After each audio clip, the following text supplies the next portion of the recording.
गुरुर्विष्णु गुरुर्देव महेश्वरा गुरुर्साक्षात् परब्रह्म तस्मै श्री गुरुवे नमः।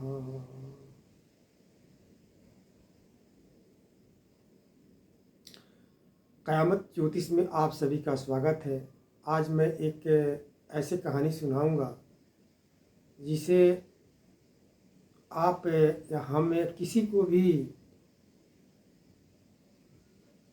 कोई संत हो या भिखारी हो या जिस अवस्था में जो है, कभी किसी का उपहास नहीं करना चाहिए।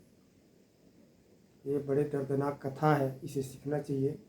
और जो व्यक्ति जिस अवस्था में है, चाहे वो संत रूप में हो या पैंट बुशर्ट पहन के घूमता हो या भीख मांगता हो, जब उसके पास दुख है या उसके पास कुछ भी नहीं है, जब उसके पास निर्धनता है, तभी वो कोई ना कोई रूप धारण करता है, पाखंड करता है, ढोंग करता है, बहुरूपिया बनता है और अपने जीविका पालन करने के लिए वो एक दूसरे को लोग के पास जाता है, मांगता है, खाता है। जैसा भी हो, तो किसी का उपहास नहीं करना चाहिए।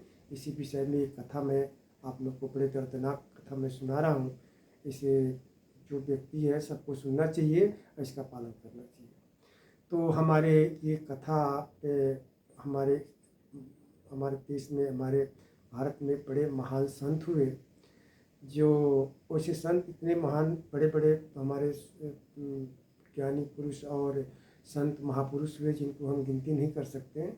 तो उन्हीं में से एक हमारे सिखों के 10वें गुरु के प्रथम गुरु, जिनका नाम गुरु नानक देव के नाम से जो प्रसिद्ध है, जो जानते हैं, उन्हीं के ऊपर एक कथा है। उन्हीं की कृपा है, उन्हीं के समय की कथा है। तो हमारे बड़े महान संत हुए, हम उनको सत सत बात नमस्कार करता हूँ। उनके महान संत हुए जो वैसे बताते हैं कि एक बार उन्होंने मक्का मदीना की यात्रा किए थे, तो मंदिर की तरफ ही वो पैर करके सो गए थे। तो जो उसके देखभाल करने वाले जो पुजारी होते हैं, जो उनके थे, जो मंदिर को, मक्का मदीना को जो देखते हैं, जब उन्होंने देखा कि ये हमारे संत गुरु नानक देव जी का पैर जो है मंदिर की तरफ है, तो गुस्से में कहा कि आप ऐसे इस पैर को हमारे मंदिर के मजहब की तरफ क्यों करके सो गए आप। तो उन्होंने बड़े नरम स्वभाव से कहा कि प्रभु, आपका जिधर मंदिर ना हो उधर मेरे पैर कर दीजिए। तो उन्होंने जो है गुस्से में भगवान गुरु नानक देव जी का पैर जो है उधर, जिस दिशा में उनके मंदिर नहीं थे, मक्का मदीना नहीं था, उधर घुमा दिए। तो जब थोड़े उनको फिर जब घुमाने के बाद देखा तो मक्का मदीना उधर चले गए। तो हम पहले बहुत सारे कहानी बताएं कि जो महापुरुष लोग होते हैं, जो ब्रह्म ज्ञानी लोग होते हैं, जो संत लोग होते हैं, वो जिस प्रकार से संसार को देखते हैं और चलते हैं, उस प्रकार से आम आदमी नहीं देखते। तो जब उनको लगा कि हम जिधर इनके पैर घुमा रहे हैं उधर हमारा धर्म चला जाता है, उधर हमारी मंदिर घूम जाती है, तो उन्होंने क्षमा मांगा और कहा कि भगवान सब जगह है, ये हमारे अहंकार है जो हम लोग कहते हैं यहाँ भगवान नहीं है, इसमें नहीं है, उसमें नहीं, या इस धर्म में नहीं है, उस धर्म में नहीं, सब में है। चाहे वो किसी कास्ट जाति से हो, किसी धर्म से हो, सब में परमात्मा का एक ही रूप है। तो चलो हम इस बात को हम इसको हम ज़्यादा नहीं लंबा भी, जब वीडियो तक कोई फिर देखते नहीं, हम एक कथा पर चलते हैं। आपको इस कहानी का आपको अनुसरण करना चाहिए। आपको अपने जीवन में जहाँ भी है, जिस रूप में है, आप इसे सीख करके कि आप पालन करते हैं तो आपको सब कुछ प्राप्त हो सकती है। तो उसी समय की ये कथा है, कहानी है। गुरु नानक देव जो थे, अपने कुछ शिष्यों के साथ लेकर के भ्रमण कर रहे थे और भ्रमण करते हुए किसी गांव में पहुंचते हैं। तो उस गांव के लोगों ने गुरु नानक देव जी की और उनके शिष्यों को उपहास उड़ाया, मजाक उड़ाया। न तो कोई अन्न जल के लिए पूछा, न पानी के लिए पूछा। लोग कहते हैं ना, संत को चाहे किसी को बोल देते हैं कि कमा के नहीं खा सकते, मेहनत नहीं करके खा सकते, भीख मांगते हो, जवान हो, हट्टे खट्टे हो और भीख मांग रहे हो। इसी तरह उनको उपहास में उड़ाया। तो गुरु नानक देव को किसी ने वहाँ उस गांव में पानी के लिए नहीं पूछा, अन्न जल के नहीं पूछा, बैठने के लिए आदर सत्कार नहीं हुआ। तो वो लोग गाँव से चले गए, निकल गए। जब जाते समय गुरु नानक देव जी ने कहा कि इस गांव के जितने आदमी हैं, जो भी है, इनको भगवान जो है धन, लक्ष्मी जो है, देवी लक्ष्मी जो है, खूब धन दे, खूब संपत्ति दे, और ये लोग खूब फले फूले और इसी गांव में रहे, इस गांव से कहीं नहीं जाए। तो उनके साथ जो शिष्य थे उनको बड़ा अजीब लगा कि जहाँ हम लोग को इतना अपमान हुआ, और गुरुदेव जी जो है इन लोगों को ये आशीर्वाद दे रहे हैं कि लोग खूब धनवान बन जाए, धन संपत्ति खूब प्राप्त हो, सब एक जगह रहे, मिल के रहे, कहीं न जाए।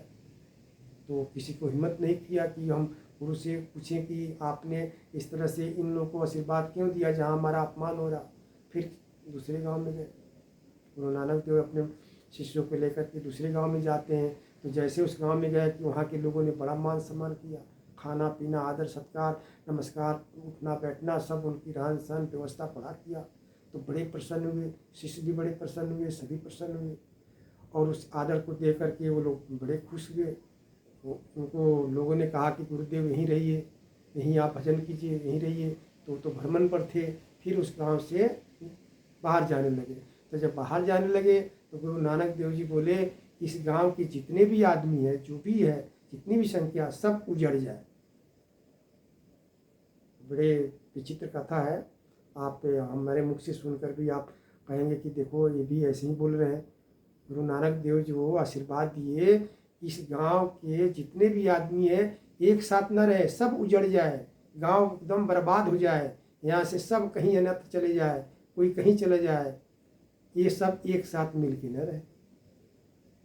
तो शिष्यों को, जो उनके शिष्य थे, उनको बड़ा अटपटा लगा कि गुरुदेव जो ये देखो, जहाँ हमारा खाना पीना, रहना सहना, आदर सत्कार, मान सम्मान, इज्जत प्रतिष्ठा सब मिला, उनको गुरुदेव जो इस तरह से आशीर्वाद दे रहे हैं कि ये सब उजड़ जाए, यहाँ से गांव बर्बाद हो जाए, कोई एक साथ न रहे। और जहाँ हम लोग को इतनी बेइज्जती हुई, हम लोग का अपमान हुआ, वहाँ कहे कि धन दौलत खूब हो, यहाँ पर लक्ष्मी की बरसात हो, सब एक साथ मिल के रहे। और गुरुदेव आशीर्वाद दे करके चले गए। जब कुछ दूर आगे गए तो सभी शिष्यों ने, उनके जो शिष्य थे, गुरु को नमस्कार करके इस संशय को मिटाने के लिए उन्होंने पूछा कि हे गुरु महाराज, हम लोग भ्रमित हो गए हैं कि जहाँ हम लोग का अपमान हुआ, वहाँ तो आपने धन दौलत प्रचुर मात्रा में प्राप्ति के लिए आशीर्वाद दे दिए, और जहाँ हम लोग का इतना मान सम्मान, खाना पीना, रहना सहना, सब इज्जत प्रतिष्ठा हुआ, वहाँ आपने बर्बाद होने के लिए आशीर्वाद दिया। तब गुरु नानक देव जी बताते हैं, पहले हमने आपको कहा ना कि जिस प्रकार ब्रह्म ज्ञानी संसार को देखते हैं, उस प्रकार से एक आम आदमी नहीं देखता। जिस प्रकार से वो चलते हैं, उस प्रकार से हम लोग नहीं चलते। तो गुरु नानक देव जी बताते हैं अपने शिष्यों को कि देखो, जहाँ हम लोग का अपमान हुआ, वहाँ हम धन दौलत और लक्ष्मी की बरसात होने के लिए, एकत्र रहने के लिए इसलिए आशीर्वाद दिया कि ये लोग पूरे गांव के गांव नास्तिक हो गए हैं। क्या हो गए? नास्तिक हो गए हैं, धर्म विमुख हो गए हैं। अगर इनको हम यहाँ से उजड़ने का आशीर्वाद देते हैं, बाहर जाने का आशीर्वाद देते हैं, तो ये जहाँ भी जाएंगे वहाँ अनर्थ करेंगे, नास्तिकता फैलाएंगे, परमात्मा के प्रति विरोध करेंगे, कहेंगे कि सब ढोंग पखंड है, कोई संत महात्मा नहीं होते, ये सब अपने पेट पालने के लिए ये सब योगी का रूप धारण करके भीख मांगते हैं, ये पखंड फैलाएंगे, ये धर्म आस्था को नहीं बढ़ावा देंगे, ये सब जगह जो है नास्तिकता फैला देंगे। इसलिए इनको धन की प्राप्ति रहेगी, ये धन प्राप्त रहेगा इनके पास, तो यही बने रहेंगे, आगे नहीं जाएंगे। और जिस गांव में हमारा मान सम्मान हुआ, इज्जत प्रतिष्ठा हुआ, वहाँ सब के सब धर्मात्मा है, बच्चे से लेके स्त्री पुरुष सब के सब धर्मात्मा है। तो वो लोग उजड़ जाते हैं, अगर दूसरी जगह जाते हैं, दूसरे गांव में जाते हैं, देश में जाते हैं, विदेश जाते हैं, तो वहाँ धर्म का प्रचार करेंगे, परमात्मा के प्रचार करेंगे, और उनको धन की प्राप्ति तो वहाँ भी होगी। उनको धन की प्राप्ति जितना उनके गांव में है, जितना उनके पास है, उससे कई गुना धन वहाँ मिलेगा, और धर्म का प्रचार होगा, उनके यश फैलेगा, उनके स्वर्ग लोक की प्राप्ति होगी, उनको पुण्य की प्राप्ति होगी। इसलिए मैंने आशीर्वाद दिया कि ये सब के सब लोग जो है धर्मात्मा है। भगवान में इनकी इतनी आस्था है कि वो धर्म को देखते हैं, वो परमात्मा को अतिथि देवो भव, अतिथि जो है देवता के समान होते हैं, वो देवता भगवान के समान होते हैं, वो अतिथि का सत्कार करना जानते हैं। इसलिए हम उनको आशीर्वाद दिया कि इनको जितने पास इनकी संपत्ति से कई गुना संपत्ति इनको आगे मिल जाएगी, और जहाँ जाएंगे वहाँ धर्म का प्रचार करेंगे, आस्था परमात्मा में विश्वास जगाएंगे, ईश्वर होते हैं, सब ईश्वर की बनाई हुई वस्तु है, सभी ईश्वर के संतान है। इसलिए मैंने यह आशीर्वाद दिया कि ये लोग जहाँ जहाँ जाएंगे वहाँ वहाँ धर्म का प्रचार करेंगे। भूखे प्यासे अन्न जल जिसको चाहिए, जिसको उसको रोटी खिलाएंगे। तो आज देखो सिख धर्म में जो है हमारे जहाँ भी सरदार जहाँ भी हैं वहाँ भी अन्न क्षेत्र के बारे में ही सोचते हैं, किसी को रोटी खिलाने के बारे में ही सोचते हैं, भूखे प्यासे को पानी देने के लिए ही सोचते हैं। जहाँ जहाँ जाए वहाँ क्षेत्र हर तीर्थ में जहाँ भी है वहाँ उनके तो हम भगवान गुरु नानक देव को सत बार नमस्कार करता हूँ, जो हमारी धरती में हमारे देश में इतने महापुरुष हुए, जो इस तरह के ज्ञान दिए। और सबको तो आपको इससे शिक्षा मिलनी चाहिए कि कोई भी संत हो, किसी रूप में हो, अगर आपको अगर अशुभ वचन अगर आपके लिए खराब भी कुछ बोलते हैं, अनिष्ट भी करते हैं, तो उसमें आपका कल्याण ही होता है। अगर अगर आप वो आप आपके मन के अनुसार जो है अगर आपको आशीर्वाद नहीं भी देते हैं, तभी भी आप उनको नमस्कार करना चाहिए, आपका कल्याण ही होगा। तो संतों का आदर करना चाहिए, या वो किसी रूप में है, वो अतिथि समझ करके, अगर संत नहीं समझते हैं, अगर किसी रूप में वो पखंडी है, ढोंगी है, आप देख रहे हैं ढोंग कर रखा, पखंड कर रखा, तब भी अपने अपने मुख से अशब्द नहीं बोलना चाहिए। आपका कल्याण अवश्य होगा। अगर आप उसको अशुभ बोलते हैं तो उनका कल्याण होगा चाहे नहीं होगा, उसका दोष के भागी आप हो जाएंगे। तो ये हमारे कहने का मतलब है कि उनका सीख लेना चाहिए, गुरु नानक देव जी का हमें सीख लेना चाहिए, और किसी भी संत का अनादर नहीं करना चाहिए। जय श्री कृष्णा, राधे राधे, धन्यवाद।